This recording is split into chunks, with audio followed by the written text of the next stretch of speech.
In this segment 2 of session 12, we're going to start with measuring instruments because there are many exposures we want to monitor and measure in public health, like diet, physical activity, and such like, so that we can determine the elements of a healthy lifestyle, for example.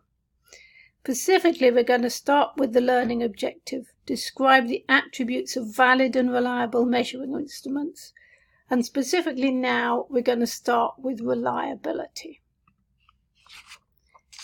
Reliability measures the amount of random error in measurement. No method of measurement is perfect, so it may not give the exact same answer every time.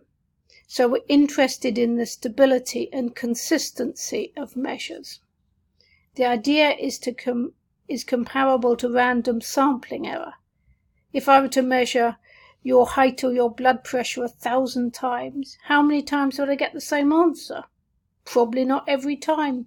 You slump slightly, I'm a bit careless with the measuring tape. You can imagine this doesn't go perfectly.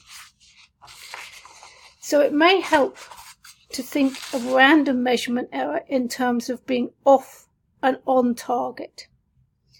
If the target is the center of the discs on the left-hand side of the slide, we have all the dots representing measurements very close to the central target, so we have a reliable measure with minimal random error.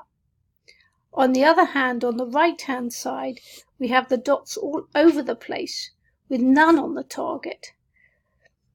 The dots representing measurements just seem to be randomly wide of the target. So on the right hand, we have a measure with a large amount of random error, so it's not very reliable. To assess reliability, we can see how well a measuring instrument performs over repeated measures. One measure of reliability is whether the measures are repeatable. For example, if you weighed yourself repeatedly on the same scales and they kept giving random weights, you wouldn't think the scales very reliable and you might decide to get better scales. It's the same idea with measurements in public health. If I measure the same thing twice, i.e. test, retest, do I get the same answer? If not, I might be worried about my test.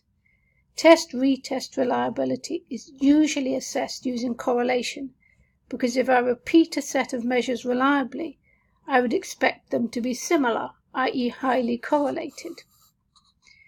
Another measure of reliability is whether different people, raters, get the same measurements. For example, if 2 interviewers assessed sexual orientation for 100 people, the assessments should match closely. However, people are different, so one interviewer might get different answers than another. Inter-rater reliability is an assessment of the consistency of measurements. This matters because on a large study there could be many interviewers. Inter-rater reliability is usually assessed using something called kappa, which we will come on to. Kappa is essentially an assessment of whether answers to the same question or assessment match. Finally, we might use a composite measure. For example, we might ask 10 questions to assess depression. We would then hope that the questions have internal consistency, i.e. the answers to different questions concerning the same attribute, here depression, are internally consistent. So, for test-retest reliability, you administer the same instrument or measure to the same participants on 2 separate occasions. For example, you might ask participants about their level of education or their habitual fruit intake 2 weeks apart, because you'd expect similar answers in that time frame. Then you just check how well the answers correlate using a correlation coefficient, as in an ecological study. The correlation coefficient, known as R or rho, runs from -1, completely opposite, to 1, exactly the same, with 0, meaning no correlation. Inter-rater reliability is the extent to which different observers using the same instrument get equivalent results. So you would duplicate a subset of the measures to see what the agreement is. For example, the measure could be neighbourhood characteristics, the number of broken windows, or the amount of trash lying around.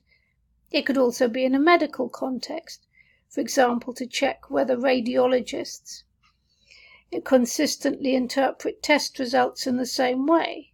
For example, whether two radiologists reading the same scan both rate it as positive or negative. The measure of inter-rater reliability is kappa for categorical 0-1 variables. Kappa is an estimate of the percentage agreement among raters after taking into account the fact that raters will agree a certain amount just due to chance. So here's a visual of testing inter-rater reliability. Two different people are making observations about an object or phenomenon, and then the observations are compared. Do you remember that dress from a few years ago that was seen as yellow or blue stripes? How good do you think the inter-rater reliability would have been for that dress? So how do we calculate kappa? We make a 2x2 table of all possible combinations, then we do the calculation in steps. So let's go through the example. Two different people have rated 50 participants on, say, hair colour as dark D+ and not dark D-. The results of these ratings of hair colour by rater 1 and rater 2 are given in the 2x2 table. Raters 1 and 2 agree that 20 people are D+, and they agree that 15 people are D-, but disagree on the other 15, giving a total of 50 ratings each. So now we can work out the kappa in the following steps. First, we work out how many agree, which in this example, there's agreement for 20 D+ and 15 D-, which gives a total agreed of 35. Now we have 50 tests in total, so the percentage agreement is 35 divided by 50, which is 0.7. Now we work out how much agreement expected due to chance. Well, they should have agreed on 50% by chance. Now kappa is the percent observed agreed, which is 0.7, minus the percent agreed by chance, 0.5, i.e. 0.2, all divided by 1 minus the percent agreed by chance, 0.5.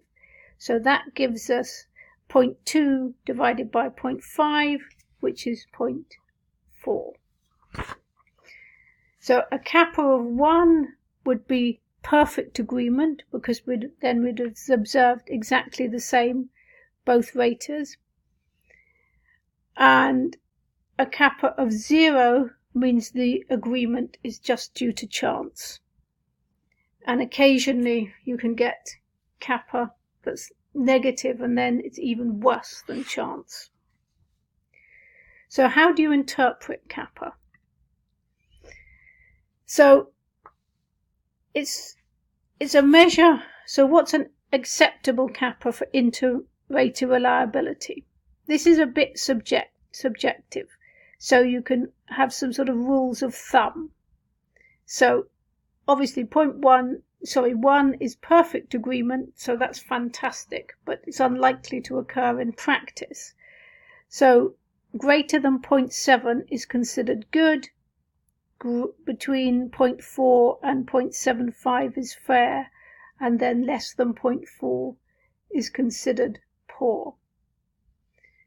And 0 is just agreement that expected by chance. So we don't normally assess the statistical significance for a kappa, but we could, if we wanted, work out a 95% confidence interval. But that's not within the scope of this course. So obviously you want as high inter-rater reliability as possible in any study, and you can improve your inter-rater reliability by taking measures to ensure that your study is well run. So you can have training for the interviewers and raters to make sure they're doing things consistently to a high standard. It's also helpful to provide training and with instructions. And ideally, you want to have a limited number of people doing the rating, because if you have a very large number of different people doing the rating, that could add to the variability. And of course, you need to regularly assess and incorporate potential reasons for differences into the training so that you can review and improve at regular intervals. So what about internal consistency for a measure? Internal consistency of a scale or set of questions comes up when we use a number of questions to assess one construct or attribute. For example, something like depression. We would hope that all the questions relate to the same construct, i.e. depression, rather than accidentally mixing in questions that relate to similar but different constructs, such as anxiety. An internal consistency can be assessed using something called Cronbach's alpha, but that's a bit beyond what we're going to do here, just in case you see the term and you can recognize what it's about. So in summary, reliability asks how consistent is the measure. Lack of reliability means that you're measuring random error rather than the actual measure of interest. To assess reliability, we have different measures that assess different types of reliability. Test-retest is used to check whether the same question or assessment gets the same answer, which is assessed using a correlation coefficient. Inter-rater reliability is used to check whether two different observers or raters are rating the same item consistently. That might be a personal attribute, a scan result, all sorts of things. And internal consistency is used to check whether all the items in a scale relate to the same attribute or concept. Now here's a quick question for you. Which measure of reliability would you use when you're measuring depression using 10 questions? How often do you feel sad in the morning, etc.? What do you think?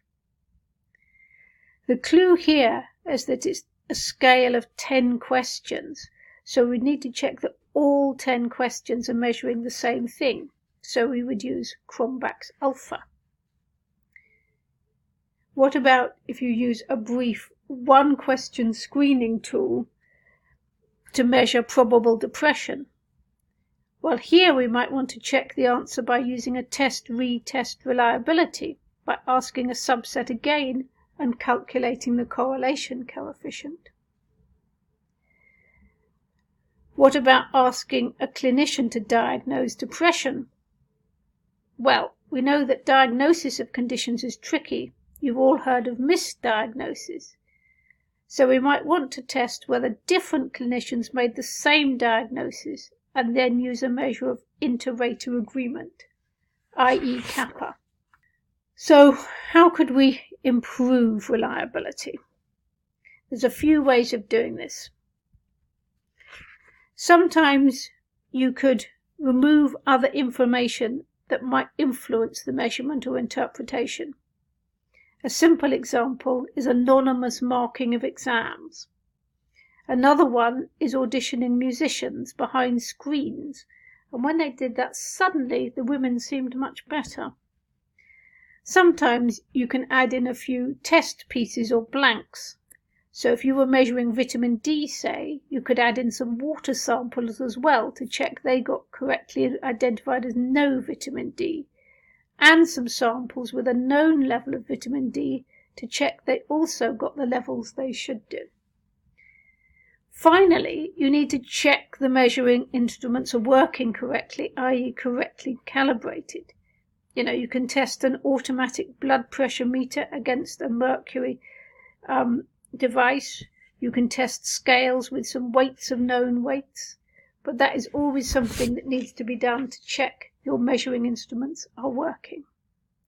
Right, so that's reliability. Now we're going to go on to validity.